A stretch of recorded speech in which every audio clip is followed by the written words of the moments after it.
Hello दोस्तों, स्वागत है आपका आपका अपने यूट्यूब चैनल चर्चा विद गौरांश यूट्यूब चैनल पर। हम एक और प्रैक्टिस के साथ आपके सामने उपस्थित हुए हैं।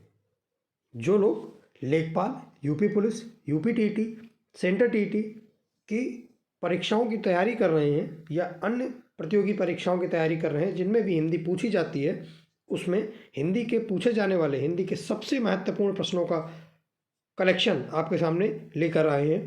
तो ज़्यादा देर ना करते हुए शुरू करते हैं। अगर आपने अभी तक हमारे चैनल को सब्सक्राइब नहीं किया है तो चर्चा विद गौरांश यूट्यूब चैनल को सब्सक्राइब कर लीजिए। इस वीडियो को भी अधिक से अधिक शेयर करिए और अधिक से अधिक लाइक करिए। तो चलिए ज़्यादा देर ना करते हुए शुरू करते हैं पहले प्रश्न के साथ। पहला प्रश्न देखते हैं। पहला प्रश्न है, आनंद कादंबनी के संपादक कौन थे? प्रश्न है, आनंद कादंबनी के संपादक कौन थे? पहला बाबू महादेव सेठ, दूसरा चंद शर्मा गुलेरी, तीसरा बद्री नारायण चौधरी प्रेमघन और चौथा अंबिका प्रसाद व्यास। तो आनंद कादंबनी के जो संपादक थे वो आपके बद्री नारायण चौधरी प्रेमघन थे। ऑप्शन नंबर सी यहाँ पर बिल्कुल सही हो जाएगा, ऑप्शन नंबर सी। चलिए अगला प्रश्न देखते हैं। अगला प्रश्न है, मृगावती किसकी रचना है? पूछा गया है मृगावती किसकी रचना है? पहला ऑप्शन जायसी, दूसरा मंझन, तीसरा उस्मान और चौथा कुतुबन। तो आपको बता दें मृगावती जो है वो कुतुबन की सबसे इम्पॉर्टेंट रचना है, सबसे महत्वपूर्ण रचना है और कई बार ये प्रतियोगी परीक्षाओं में पूछी जाती है। ऑप्शन नंबर डी यहाँ पर बिल्कुल सही हो जाएगा, कुतुबन। चलिए अगला प्रश्न देखते हैं। अगला प्रश्न है, रामचरितमानस की भाषा क्या है? रामचरितमानस की भाषा क्या है? पहला ऑप्शन है भोजपुरी, दूसरा ऑप्शन है ब्रज, तीसरा ऑप्शन है खड़ी बोली और चौथा ऑप्शन है अवधी। तो आपको बता दें जो रामचरितमानस है इसकी जो भाषा है वो अवधी है, यानी ऑप्शन नंबर डी बिल्कुल सही हो जाएगा। रामचरितमानस तुलसीदास जी की एक प्रमुख रचना है। इनकी कई सारी रचनाएं हैं जिनमें गीतावली, कवितावली, दोहावली, विनय पत्रिका, पार्वती मंगल, बरवे रामायण, जानकी मंगल, रामाज्ञा प्रश्नावली, कई सारी इनकी रचनाएं हैं। और इनकी कई सारी रचनाएं अवधी में भी लिखी गई हैं और कई सारी रचनाएं ब्रज में भी लिखी गई हैं। यानी इनकी जो गीतावली, कवितावली, दोहावली, विनय पत्रिका, ये सारी रचनाएं जो हैं ये ब्रज में लिखी गई हैं। और पार्वती मंगल, जानकी मंगल, बरवे रामायण, रामाज्ञा प्रश्नावली, रामचरितमानस, ये सारी अवधी में लिखी गई हैं। तो चलिए अगला प्रश्न देखते हैं। अगला प्रश्न है, अष्टछाप के कवि नहीं हैं। यहाँ पर ध्यान रखिएगा, आपसे पूछा गया है कि अष्टछाप के कवि नहीं हैं। कौन अष्टछाप कवि नहीं है? तो आपको याद होगा अष्टछाप कवि में चार कवि जो हैं वो वल्लभाचार्य के शिष्य हैं और चार जो हैं चार वल्लभाचार्य के हैं और चार विट्ठलनाथ के हैं शिष्य। ये जो चार वल्लभाचार्य के शिष्य हैं ये हैं परमानंद दास, सूरदास, कुंभन दास और कृष्णदास। और जो चार विट्ठलनाथ के शिष्य हैं वो हैं नंददास, छीत स्वामी, चतुर्भुज दास और गोविंद स्वामी। ये लेकिन इनमें आप देखेंगे कहीं पर भी नाभादास का नाम नहीं आ रहा, इसीलिए अष्टछाप कवि जो नहीं है वो हैं नाभादास। ऑप्शन नंबर डी यहाँ पर बिल्कुल सही हो जाएगा। चलिए अगला प्रश्न देखते हैं। अगला प्रश्न है, आचरण की सभ्यता किसका निबंध है? आचरण की सभ्यता किसका निबंध है? पदम सिंह का, रामचंद्र शुक्ल का, सरदार पूर्ण सिंह का, महावीर प्रसाद द्विवेदी का। आचरण की सभ्यता जो है वो सरदार पूर्ण सिंह का महत्वपूर्ण निबंध है। कई बार प्रतियोगी परीक्षाओं में पूछा जाता है। ऑप्शन नंबर सी यहाँ पर सरदार पूर्ण सिंह बिल्कुल सही हो जाएगा, सरदार पूर्ण सिंह। अगला प्रश्न, कवितावली के रचनाकार हैं। देखिए अभी थोड़ी देर पहले कवितावली की चर्चा की गई थी। पहला है घनानंद, दूसरा जायसी, तीसरा तुलसीदास, चौथा सूरदास। बताना है आपको कवितावली के रचनाकार कौन है। तो आपको बता दें कवितावली के रचनाकार जो हैं वो तुलसीदास जी हैं। ऑप्शन नंबर सी यहाँ पर सही हो जाएगा। और कवितावली ये जो ब्रज भाषा में लिखी गई है ये इसके रचयिता जो हैं वो तुलसीदास जी हैं। चलिए अगला प्रश्न देखते हैं। अगला प्रश्न है दोहा में कितनी मात्राएं होती हैं, पूछा गया है। दोहा में कितनी मात्राएं होती हैं? 26 मात्राएं होती हैं, 30 मात्राएं होती हैं, 28 मात्राएं होती हैं या 24 मात्राएं होती हैं? तो दोहा में जो है वो 24 मात्राएं होती हैं। ऑप्शन नंबर डी यहाँ पर बिल्कुल सही हो जाएगा। ऑप्शन नंबर डी 24 मात्राएं। अगला प्रश्न। अगला प्रश्न है घनानंद को किस युग का कवि माना जाता है? घनानंद को किस युग का कवि माना जाता है? भारतेंद्र युग का, भक्ति काल का, रीति काल का, आदिकाल के? तो आपको बता दें जो घनानंद हैं ये रीतिकालीन कवि हैं। रीतिकाल का कवि माना जाता है इन्हें। ऑप्शन नंबर सी यहाँ पर बिल्कुल सही हो जाएगा। Option number C. अगला प्रश्न को दिया है। को से किस कारक चिन्ह का बोध होता है? यहाँ पर को एक परसर्ग आपको दिया है, परसर्ग दिया है को, और पूछ रहा है किस कारक चिन्ह का इससे बोध होता है। तो आपको बता दें क्या अधिकरण का होता है, क्या संप्रदान का होता है, करण कारक का होता है या कर्म कारक का होता है?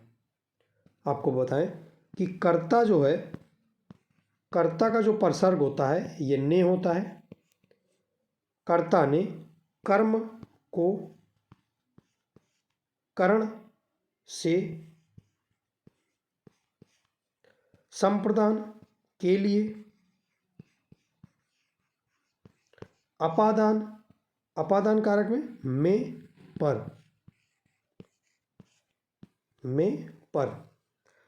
तो अभी आपने देखा कर्म कारक में को परसर्ग आता है। कर्ता ने कर्म को परसर्ग आता है कर्म कारक में, इसलिए यहाँ पर ऑप्शन नंबर डी बिल्कुल सही हो जाएगा। Option number D.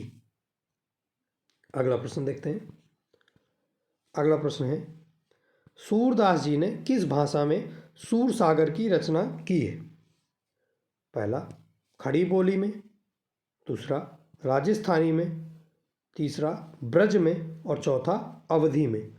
तो आपको बता दें सूरदास जी ने जो सूर सागर की रचना की है ये ब्रज भाषा में की है। ऑप्शन नंबर सी यहाँ पर बिल्कुल सही हो जाएगा, ब्रज भाषा।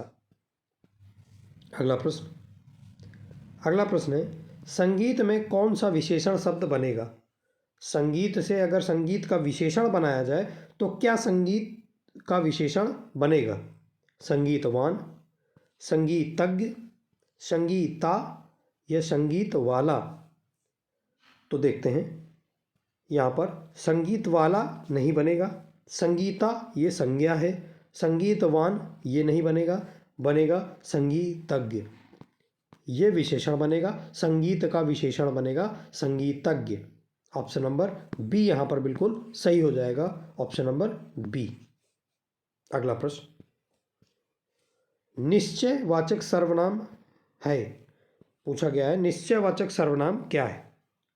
पहला ऑप्शन क्या, दूसरा कुछ, तीसरा कौन और चौथा यह। आपको बता दें कि जो क्या है यह आपका प्रश्नवाचक सर्वनाम है। कुछ जो है यह आपका परिमाणवाचक है, परिमाणवाचक। कौन ये भी आपका प्रश्नवाचक है, लेकिन यहाँ पर जो निश्चयवाचक सर्वनाम है वो है यह, यानी ऑप्शन नंबर डी यहाँ पर बिल्कुल सही हो जाएगा। निश्चयवाचक सर्वनाम ऑप्शन नंबर डी। अगला प्रश्न है संबंधवाचक सर्वनाम है, पूछा गया है संबंधवाचक सर्वनाम है क्या, वह, यह और जो। आपको बताएं जो संबंधवाचक है उसके लिए जो सो का प्रयोग किया जाता है, जो सो। जहाँ पर भी जो सो देखने को मिलता है वहाँ संबंधवाचक सर्वनाम होता है, इसलिए यहाँ पर संबंधवाचक सर्वनाम ऑप्शन नंबर सी यहाँ पर बिल्कुल सही हो जाएगा जो। अगला प्रश्न पूछा गया है स्थावर का विलोम है। ये कई बार प्रतियोगी परीक्षाओं में पूछा गया है, कई बार कई अलग अलग परीक्षाओं में अलग अलग तरीके से पूछा जाता रहा है। यह स्थावर का विलोम क्या है? पहला ऑप्शन चेतन, दूसरा जंगम, तीसरा सचल और चौथा चंचल। तो स्थावर का जो विलोम है वो होता है जंगम। ऑप्शन नंबर बी यहाँ पर बिल्कुल सही हो जाएगा, ऑप्शन नंबर बी जंगम। अगला प्रश्न है भूषण का विलोम है। पूछा गया है भूषण का विलोम है। पहला दूषण, दूसरा विष्णु, तीसरा भूषक, चौथा भूषा। तो भूषण का जो विलोम होता है वो दूषण होता है। ऑप्शन नंबर ए यहाँ पर बिल्कुल सही हो जाएगा, ऑप्शन नंबर ए दूषण। अगला प्रश्न है यह फाइल प्रबंधक तक पहुंचाओ। अर्थ के आधार पर वाक्य है, आपको ये बताना है ये वाक्य यह फाइल प्रबंधक तक पहुंचाओ ये किस प्रकार का वाक्य है? इच्छावाचक, प्रश्नवाचक, आज्ञावाचक, संकेतवाचक। देखिए यह फाइल प्रबंधक तक पहुंचाओ, कोई इच्छा नहीं प्रकट कर रहा, कोई प्रश्न नहीं पूछ रहा, कहीं संकेत नहीं दे रहा, ये दे रहा है आज्ञा, यानी यहाँ पर आज्ञावाचक हो जाएगा। ऑप्शन नंबर सी यहाँ पर बिल्कुल सही हो जाएगा। अगला प्रश्न एक मुहावरा है हाथ का मैल। हाथ का मैल मुहावरे का अर्थ है पहला कीमती वस्तु, दूसरा भारी वस्तु, तीसरा तुच्छ वस्तु, चौथा महंगी वस्तु। तो जो हाथ का मैल है इस मुहावरे का अर्थ होता है तुच्छ वस्तु, किसी चीज़ को तुच्छ समझना, तुच्छ वस्तु यानी हाथ का मैल, यानी ऑप्शन नंबर सी आपका यहाँ पर बिल्कुल सही हो जाएगा। अगला प्रश्न पूछा गया है किस तिथि को हिंदी को राजभाषा बनाने का निर्णय लिया गया था, यानी हिंदी को राजभाषा बनाने के लिए किस दिन निर्णय लिया गया था, किस तारीख को निर्णय लिया गया था?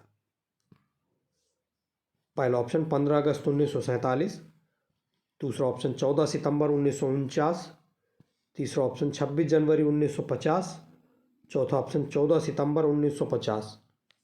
आपको बता दें कि हिंदी को राजभाषा बनाने का निर्णय 1949 में लिया गया था, 1949 में, और 14 सितंबर को। तो देखते हैं यहाँ पर 1949 का एक ही ऑप्शन है, 14 सितंबर 1949। ऑप्शन नंबर बी यहाँ पर बिल्कुल सही हो जाएगा, 14 सितंबर 1949, ऑप्शन नंबर बी। अगला प्रश्न है हिंदी को आदि जननी है, यानी हिंदी की जो आदि जननी है वो कौन है? अपभ्रंश, प्राकृत, पाली या संस्कृत?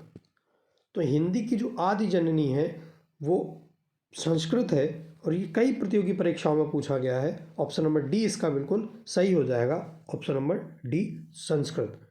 ये बहुत इंपॉर्टेंट प्रश्न है, यूपीटीईटी की दृष्टि से तो बहुत इंपॉर्टेंट है, क्योंकि यूपीटीईटी में कई बार ये पूछा गया है, हिंदी की आदि जननी कई बार पूछा गया है, और कई बार ये यूपीपी में पूछा गया है, उत्तर प्रदेश पुलिस परीक्षा में। तो ये बहुत इंपॉर्टेंट प्रश्न है और बहुत ही सरल प्रश्न है कि हिंदी की आदि जननी क्या है, संस्कृत, ये तो पता ही होना चाहिए। ऑप्शन नंबर डी यहाँ पर बिल्कुल सही हो जाता है। अगला प्रश्न है य, र, ल, व किस वर्ग का के व्यंजन है? या, र, ल, व किस वर्ग का व्यंजन है? दंत्य, अंतस्थ, ऊष्म, तालव्य। तो आपको पता होगा जो या, र, ल, व है ये आपके अंतस्थ व्यंजन है। ऑप्शन नंबर बी यहाँ पर बिल्कुल सही हो जाएगा, ऑप्शन नंबर बी। अगला प्रश्न है अनुनासिक व्यंजन कौन से होते हैं? पूछा गया है अनुनासिक व्यंजन कौन से होते हैं? प्रत्येक वर्ग का दूसरा वर्ण, दूसरा ऑप्शन प्रत्येक वर्ग का तीसरा वर्ण, तीसरा ऑप्शन प्रत्येक वर्ग का पहला वर्ण और चौथा ऑप्शन प्रत्येक वर्ग का पंचम वर्ण।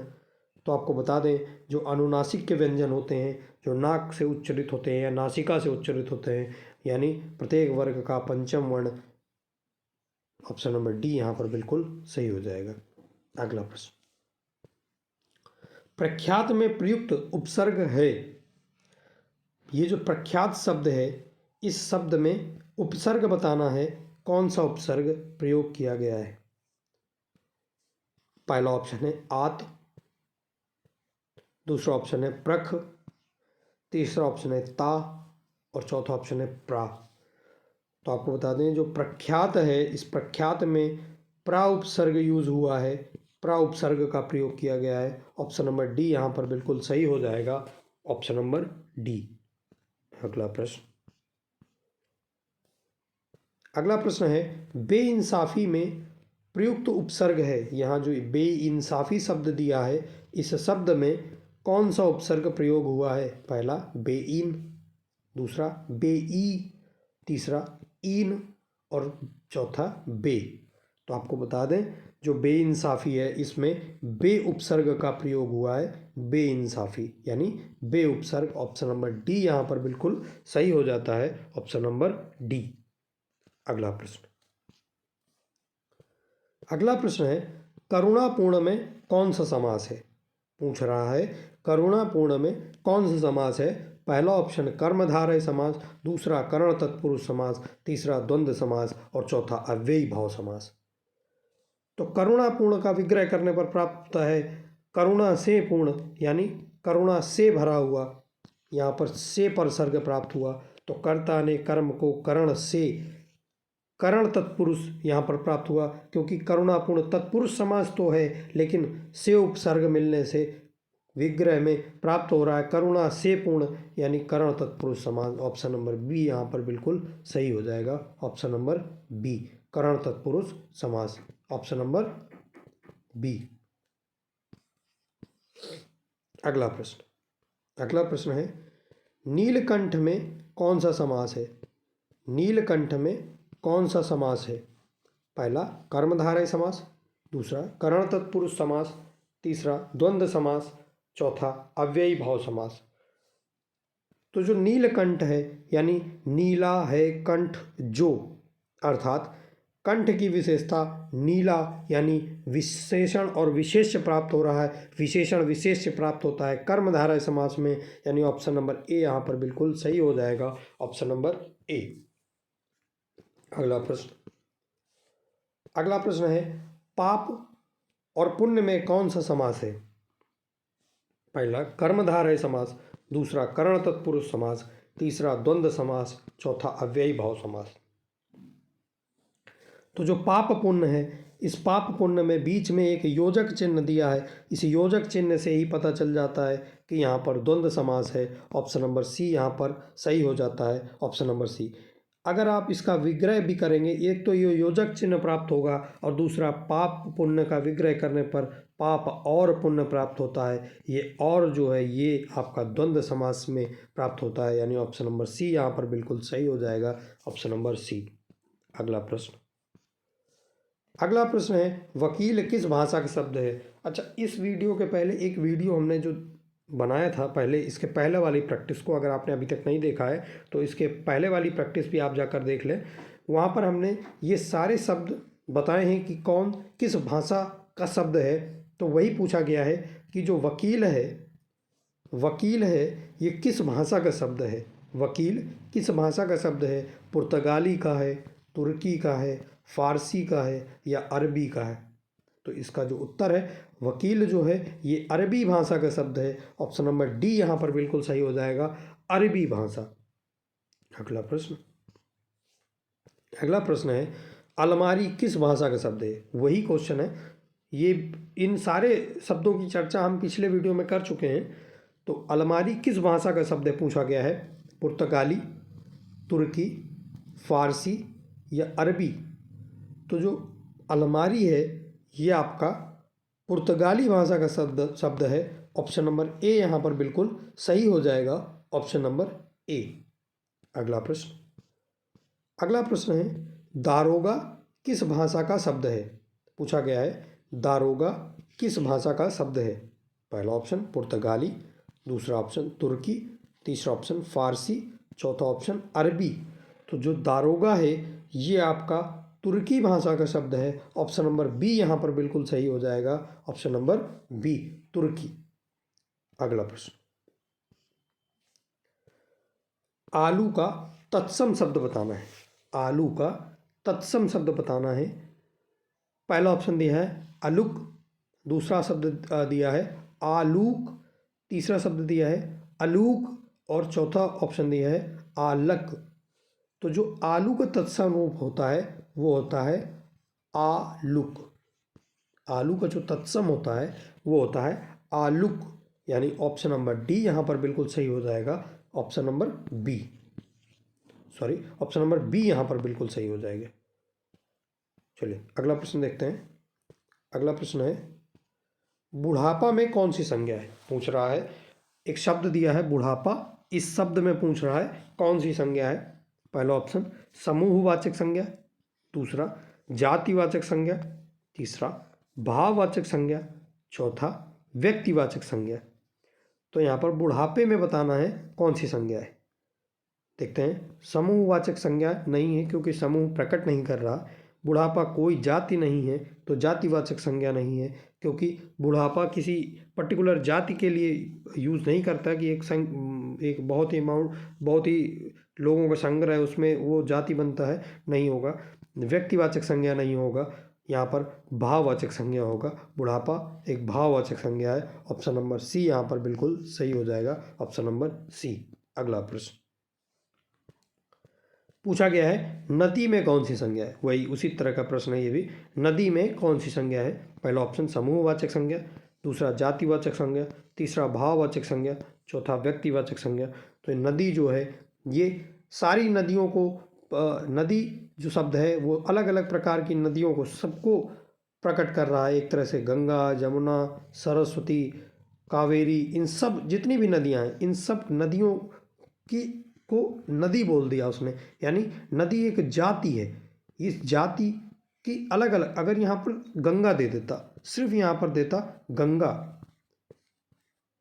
अगर यहाँ पर सिर्फ गंगा देता तो ये आपका व्यक्तिवाचक संज्ञा हो जाता, लेकिन यहाँ पर नदी पूछा है तो ये जातिवाचक संज्ञा हो जाएगा। ऑप्शन नंबर बी यहाँ पर बिल्कुल सही हो जाएगा। उम्मीद है आपको समझ आया होगा। अगला प्रश्न देखते हैं, योजक चिन्ह है। पूछा गया है योजक चिन्ह कौन सा है? पहला, दूसरा, तीसरा या चौथा? ये जो पहला दिया है ये आपका अर्धविराम है, अर्धविराम है। ये जो दूसरा दिया है ये आपका विस्मयादि बोधक है। ये जो तीसरा दिया है ये है योजक चिन्ह, और इससे आप परिचित हैं, ये है प्रश्नवाचक। तो उम्मीद है आपको उत्तर मिल गया होगा। यहाँ पर जो योजक चिन्ह है वो ऑप्शन नंबर सी हो जाएगा, ऑप्शन नंबर सी योजक चिन्ह। चलिए अगला प्रश्न देखते हैं। अगला प्रश्न है, उद्धरण चिन्ह है। उद्धरण चिन्ह है, पहला अर्धविराम, दूसरा विस्मयादि बोधक, तीसरा प्रश्नवाचक और चौथा ये जो सी ऑप्शन है ये आपका उद्धरण और अवतरण, इसको बोलते हैं उद्धरण या अवतरण चिन्ह। किसी लेखक की बात को हूबहू लिखने के लिए इस चिन्ह का प्रयोग किया जाता है, इन्हें बोलते हैं उद्धरण या अवतरण चिन्ह। ऑप्शन नंबर सी यहाँ पर बिल्कुल सही हो जाएगा, ऑप्शन नंबर सी। चलिए अगला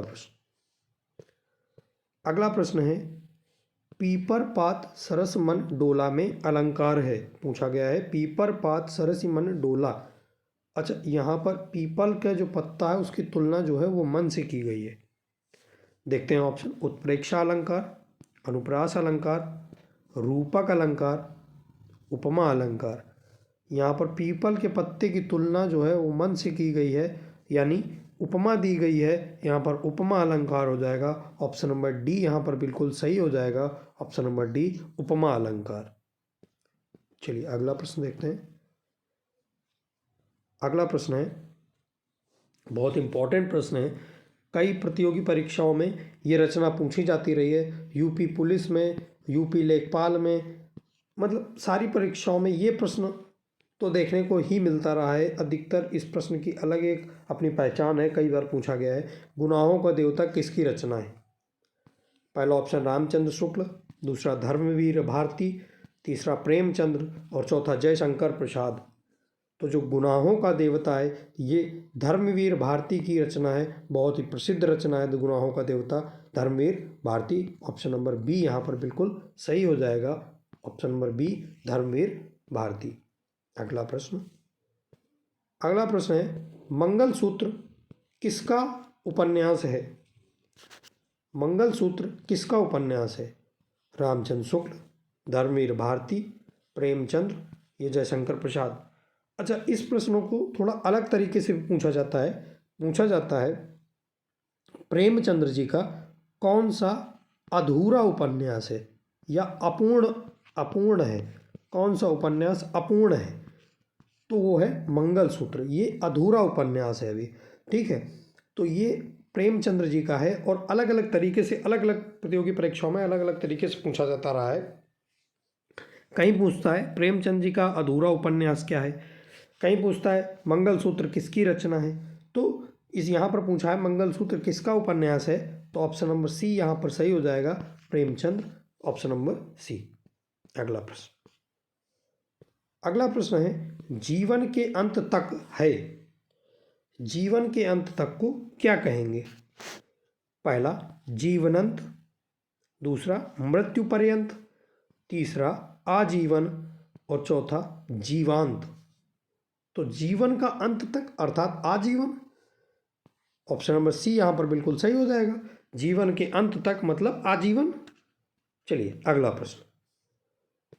प्रश्न है, तमस किसकी रचना है? अच्छा, यहाँ पर जो जितनी भी रचनाएं हमने ली हैं वो सारी ही इम्पोर्टेंट हैं। आप इनको किसी कॉपी में लिख करके, उम्मीद है आप लगातार अपने नोट्स बना रहे होंगे। तो तमस किसकी रचना है? पहला ऑप्शन भीष्म साहनी, दूसरा कमलेश्वर, तीसरा अमरकांत, चौथा यशपाल। तो आपको बता दें जो तमस है ये भीष्म साहनी की प्रसिद्ध रचना है। ऑप्शन नंबर ए यहाँ पर बिल्कुल सही हो जाएगा, भीष्म साहनी। अगला प्रश्न है, नाट्य शास्त्र द्वारा अमान्य रस कौन सा है? ये भी बहुत इंपॉर्टेंट क्वेश्चन है, कई बार प्रतियोगी परीक्षाओं में पूछा जाता है। नाट्य शास्त्र द्वारा अमान्य रस कौन सा है, यानी नाट्य शास्त्र ने किस रस को अमान्य घोषित किया है? पहला विभत्स रस, दूसरा शांत रस, तीसरा करुण रस और चौथा अद्भुत रस। तो आपको बता दें कि जो नाट्य शास्त्र है उसमें विभत्स रस को नहीं माना है, विभत्स रस को अमान्य घोषित कर दिया है। ऑप्शन नंबर ए यहाँ पर बिल्कुल सही हो जाएगा, विभत्स रस। अगला प्रश्न है, शोक का स्थायी भाव क्या है? शोक किसका स्थायी भाव है? पहला विभत्स रस का, दूसरा शांत रस का, तीसरा करुण रस का और चौथा अद्भुत रस का। तो जो शोक है वो करुण रस का स्थायी भाव है। ऑप्शन नंबर सी यहाँ पर बिल्कुल सही हो जाएगा, करुण रस। अगला प्रश्न है, पर्यावरण का संधि विच्छेद। पहला ऑप्शन दिया है पर्य प्लस आवरण, दूसरा पर्या प्लस वर्ण, तीसरा पर प्लस आवरण और चौथा परि प्लस आवरण। तो पर्यावरण का जो संधि विच्छेद होगा वो होगा परि प्लस आवरण, यानी ऑप्शन नंबर डी आपका बिल्कुल सही हो जाएगा, परि प्लस आवरण। ऑप्शन नंबर डी बिल्कुल सही हो जाएगा। अगला प्रश्न है, अच्छा यहाँ पर जो है वो रिक्त स्थान पूछा गया है, देखते हैं।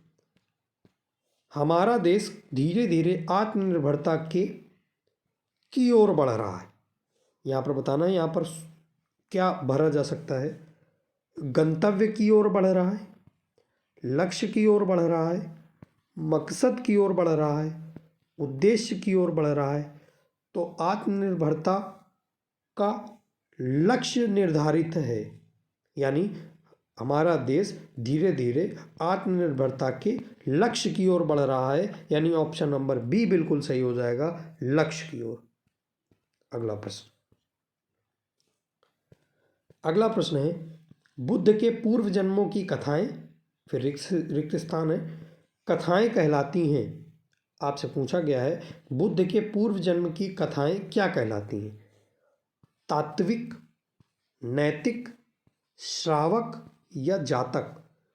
तो बुद्ध के जो पूर्व जन्म की कथाएं हैं वो जातक कथाएं कहलाती हैं, जातक कथाएं, यानी ऑप्शन नंबर डी जातक कथाएं यहाँ पर बिल्कुल सही हो जाएगा, ऑप्शन नंबर डी।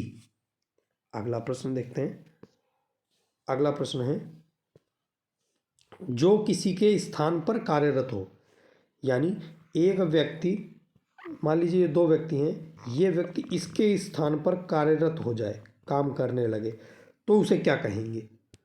जो किसी के स्थान पर कार्यरत हो, तात्विक, स्थानापन्न, अवैतनिक या अल्पकालिक? अच्छा, उसे जो है वो कहते हैं स्थानापन्न, अपना अपना स्थानापन्न, यानी ऑप्शन नंबर बी यहाँ पर बिल्कुल सही हो जाएगा, ऑप्शन नंबर बी।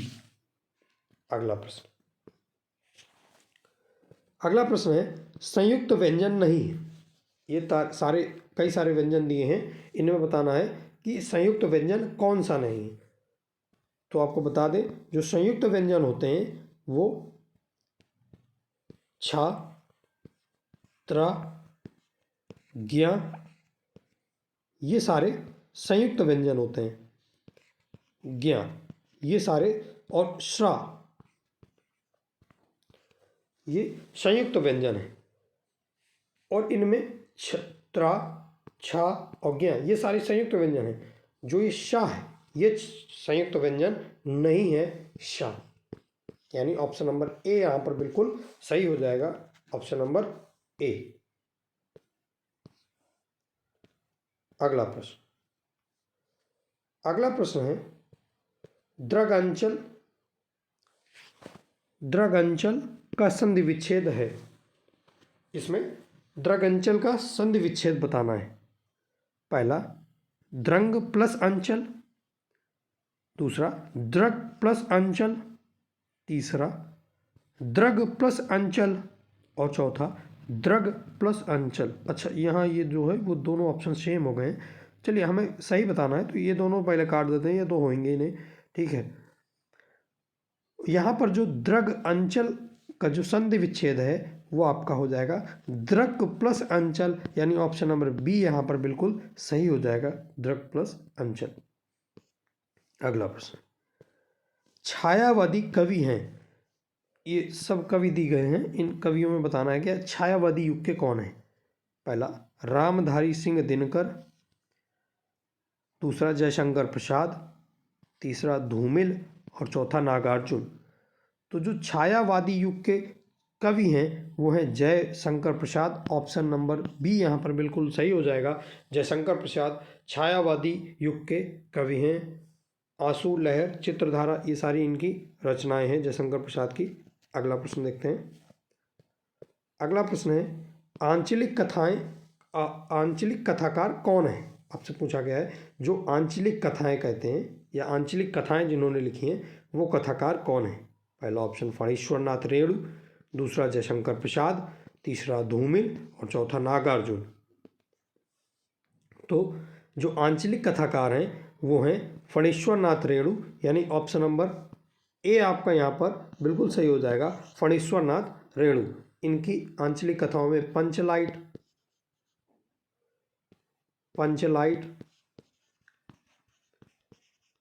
लाइट, मैला आंचल, ये प्रसिद्ध रचनाएं हैं कुछ। तो आंचलिक कथाकार जो हैं वो हैं Phanishwar Nath Renu, option number A आपका बिल्कुल सही हो जाएगा।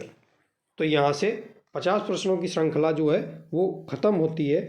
उम्मीद है आपको ये वीडियो भी इसके पहले वाले वीडियो की तरह पसंद आएगा। तो इस वीडियो को लाइक करें, अधिक से अधिक शेयर करें और हमारे चैनल चर्चा विद गौरांश यूट्यूब चैनल को सब्सक्राइब कर लें ताकि आने वाले वीडियोस आपको इसी तरह मिलते रहें। उम्मीद है आप अपनी तैयारी में को कर रहे होंगे सुचारुपूर्वक और इसी प्रकार से नोट्स बना रहे होंगे। तो चलिए मिलते हैं अगले वीडियो में, तब तक के लिए धन्यवाद।